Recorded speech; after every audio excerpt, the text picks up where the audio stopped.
जय श्री कृष्णा। राधे राधे प्रिय भक्तों। हिंदू कैलेंडर के 12 महीनों में से मार्गशीर्ष माह का विशेष महत्व होता है। इस माह के महत्व के बारे में स्वयं श्री कृष्ण ने बताया है। देखिए, आज मैं आप लोगों को मार्गशीर्ष मास जो शुरू हो रहा है उसकी कंप्लीट जानकारी देने वाली हूँ। क्या कुछ करना चाहिए, क्या पूजा विधि रहेगी, कौन से इष्ट आपके होंगे जो कि जिनको यह महीना जो है यह समर्पित है, और क्या इसका महत्व है। हर एक चीज़ पूरे वीडियो में डिटेल में बताई जाएगी। आप लोग वीडियो को अंत तक देखिएगा। और हाँ, वीडियो में आगे बढ़ने से पहले श्री कृष्णा का नाम लेकर चैनल को सब्सक्राइब कर दीजिए और हाँ, कमेंट बॉक्स में लिख दीजिए जय श्री कृष्णा, राधे राधे। हिंदू कैलेंडर के अनुसार मार्गशीर्ष मास जो है वो 9वां महीना होता है। इसे अगहन, मंगचर या मंगसिर जैसे नामों से जाना जाता है। इस मास को सभी महीनों में से श्रेष्ठ माना जाता है। हिंदू पंचांग के अनुसार 28 नवंबर 2023 से इस माह का प्रारंभ हो जाएगा। 28 नवंबर को इस महीने का प्रारंभ होगा। भगवान श्री कृष्ण ने स्वयं इस मास को सबसे ज़्यादा शुभ माना है। आइए जानते हैं कब से कब तक है मार्गशीर्ष मास और इसका महत्व। हिंदू पंचांग के अनुसार मार्गशीर्ष माह 26 नवंबर 2023 को सुबह 5:46 पर प्रारंभ हो रहा है, जो 26 दिसंबर 2023 को सुबह 6:02 पर समाप्त होगा। इसके बाद पौष मास आरंभ हो जाएगा। इसका विशेष महत्व है। शास्त्रों में कहा गया है, मासोनम माघ शीर्षो अहम, यानी मार्गशीर्ष के समान कोई दूसरा शुभ महीना नहीं है। ग्रंथ गीता में भगवान श्री कृष्ण ने स्वयं इस माह की महत्ता का वर्णन किया है। महीनों में मार्गशीर्ष और ऋतुओं में मैं बसंत हूँ, श्री कृष्ण ने ऐसा कहा है। इसके साथ ऐसा कहा जाता है कि इस माह से ही सतयुग का प्रारंभ हुआ था और इस माह में भी भगवान श्री कृष्ण ने गीता का उपदेश दिया था। इसलिए मार्गशीर्ष माह में देवी देवता की पूजा अर्चना करने के साथ साथ ध्यान तप आदि से भी शुभ फल की प्राप्ति होती है। और एक चीज़, इसी महीने भगवान भोले और माता पार्वती का विवाह निश्चित हुआ था।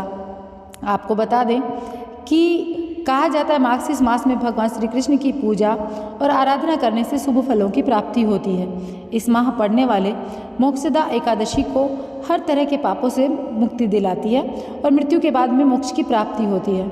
मार्गशीर्ष महीने में कई बड़े व्रत त्यौहार पड़ते हैं। इस माह संकष्टी चतुर्थी, काल भैरव जयंती, उत्पन्ना एकादशी, दर्श अमावस्या, अनवधान, मार्गशीर्ष अमावस्या, धनु संक्रांति, विवाह पंचमी, गीता जयंती, मोक्षदा एकादशी, दत्तात्रेय जयंती और मार्गशीर्ष पूर्णिमा जैसे व्रत त्यौहार पड़ेंगे। विशेष इस महीने में भगवान श्री कृष्ण की पूजा करने से विशेष फल प्राप्त होता है। इसके अलावा भगवान शिव और विष्णु जी की पूजा करना भी इस महीने में विशेष फल प्राप्ति दिलवाता है।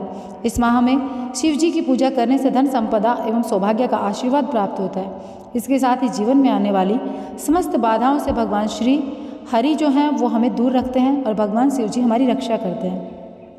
आज मैं इस वीडियो में भगवान शिव पार्वती के विवाह की बहुत ही पुण्य फलदायी कथा मैं आप लोगों को सुनाने वाली हूँ।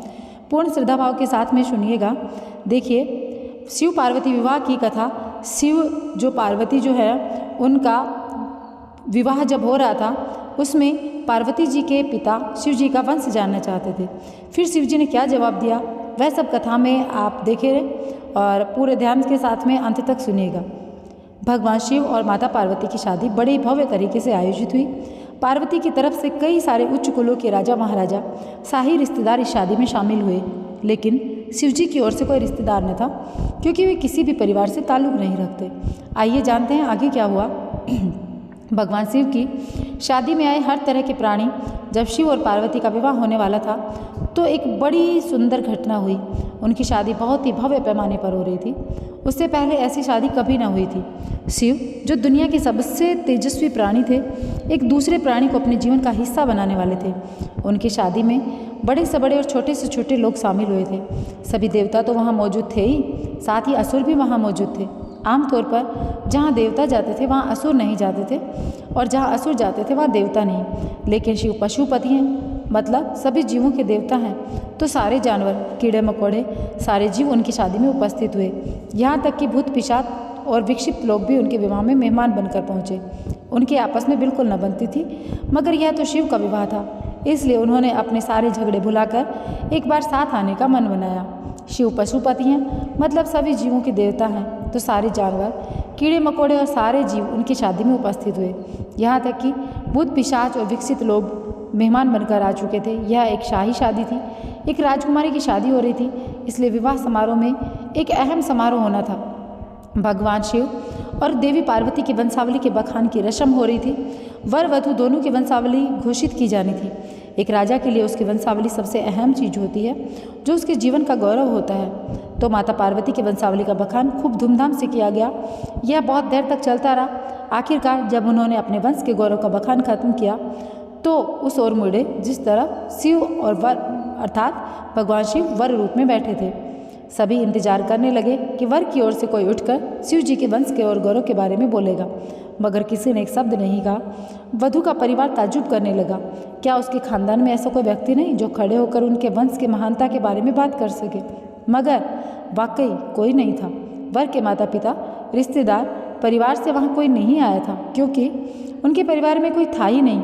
वह सिर्फ अपने साथियों गणों के साथ आए थे, जो विकृत जीवों की तरह दिखते थे। वे इंसानी भाषा तक नहीं बोल पाते थे, अजीब सी बेसुरी आवाज़ें निकालते थे। सब भी भांग के नशे में चूर और विचित्र अवस्थाओं में लग रहे थे। फिर पार्वती के पिता पर्वतराज ने शिव से अनुरोध किया, कृपया अपने वंश के बारे में कुछ बताएं। शिव कहीं शून्य में देखते हुए चुपचाप बैठे रहे। वह न तो दुल्हन की ओर देख रहे थे, न ही शादी को। उनमें कोई उत्साह नजर नहीं आ रहा था। शिव कहीं शून्य में देखते हुए चुपचाप बैठे रहे। वह बहुत देर तक जब ऐसे ही बैठे रहे, बहुत सारे गणों से घिरे बैठे थे। वधू पक्ष के लोग बार बार उनसे यह सवाल पूछते, क्योंकि कोई भी अपनी बेटी की शादी ऐसे आदमी से नहीं करेगा जिसके वंश का कुछ अता पता न हो। उन्हें जल्दी थी, क्योंकि शादी के लिए शुभ मुहूर्त तेजी से निकला जा रहा था। मगर शिव मौन रहे।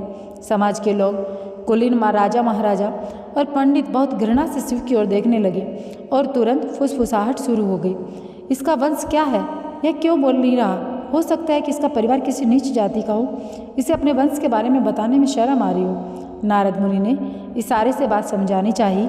फिर नारद मुनि, जो उन सभा में मौजूद थे, ने यह सब तमाशा देखकर अपनी वीणा उठाई और उसकी एक तार खींचते रहे। वह लगातार एक ही धुन बजाते रहे, टोइंग टोइंग टोइंग। इससे खींचकर पार्वती जी के पिता पर्वतराज अपना आपा खो बैठे। यह क्या बकवास है?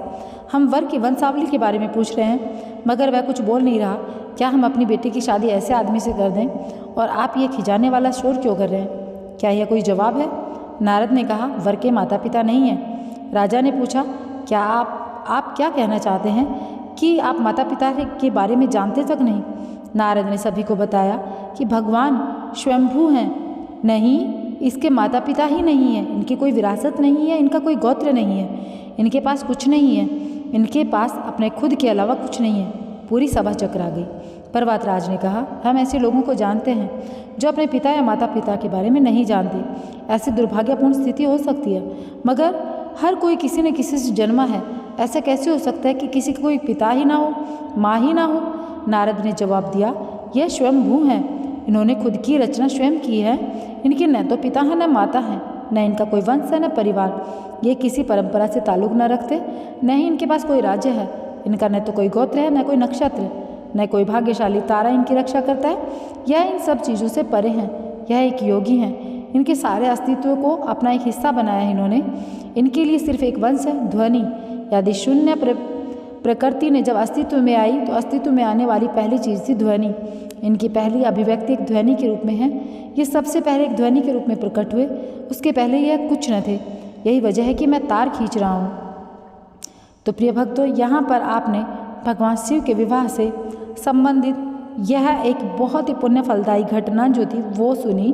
अब मैं आप लोगों से कहना चाहूँगी, मार्गशीर्ष मास जो है इसमें भगवान श्री कृष्ण की पूजा का विशेष महत्व है। तो इस महीने में आपको भगवान श्री कृष्ण की पूजा के साथ में क्या कुछ करना है, वह सारी चीज़ें मैं आप लोगों को वीडियो में बताने वाली हूँ। तो अंत तक अवश्य देखिएगा। देखिए, हिंदू धर्म में कार्तिक मास के बाद पड़ने वाले मास अगहन मास कहलाता है। और इस मास को मार्गशीर्ष इसलिए कहा जाता है क्योंकि इस मास के शुक्ल पक्ष के आखिरी दिन यानी पूर्णिमा पर चंद्रमा मृगशिरा नक्षत्र में रहता है और इसी नक्षत्र के नाम पर ही इस मास का नाम मार्गशीर्ष पड़ा है। अगहन मास को जाने अनजाने किए गए पाप से मुक्ति और पुण्य को प्राप्त करने का सबसे उत्तम मार्ग माना गया है। इस महीने में किसी पवित्र नदी में, सरोवर में स्नान करना बहुत शुभ होता है। माना जाता है पवित्र नदियों का पानी कई तरह के मौसमी रोगों को नष्ट करता है। मार्गशीर्ष में किए गए धार्मिक कार्यों का जीवन में बहुत ज़्यादा शुभ फल मिलता है। चंद्रमा को प्रसन्न करने के लिए यह महीना सर्वोत्तम है। इस मास में उन लोगों को चंद्रमा की विशेष पूजा करनी चाहिए जिनकी जन्म कुंडली में चंद्र दोष हो या चंद्रमा की स्थिति कमजोर हो। इस महीने में भगवान श्री कृष्ण जी की पूजन में तुलसी के पत्ते को अवश्य शामिल करें और साथ ही साथ इस महीने में शंख का पूजन अवश्य करें। अघन मास में रोजाना श्री कृष्ण की विधिवत पूजा उपासना करें। जिनके घर में लड्डू गोपाल हैं वो तो विशेष तौर पर अघन मास में नियमित रूप से संध्या के समय तुलसी जी के समक्ष शुद्ध घी का दीपक जलाएं। इस दौरान तुलसी जी की माला से ओम नमो भगवते वासुदेवाय नमः मंत्र जाप करना चाहिए। मान्यता है ऐसा करने से भगवान श्री हरि की कृपा आपको अवश्य प्राप्त होती है। अब की बार जैसा कि मैंने बताया 28 नवंबर दिन मंगलवार से 26 दिसंबर दिन मंगलवार तक अघन मास शुरू रहेगा। और आज इस वीडियो में मैंने अघन मास से संबंधित मार्गशीर्ष मास से संबंधित सब जानकारी आपको दी हैं। थोड़ा सा भी वीडियो पसंद आए तो वीडियो को लाइक करके चैनल को सब्सक्राइब अवश्य कीजिएगा। कमेंट बॉक्स में लिखिएगा जय श्री कृष्णा, राधे राधे।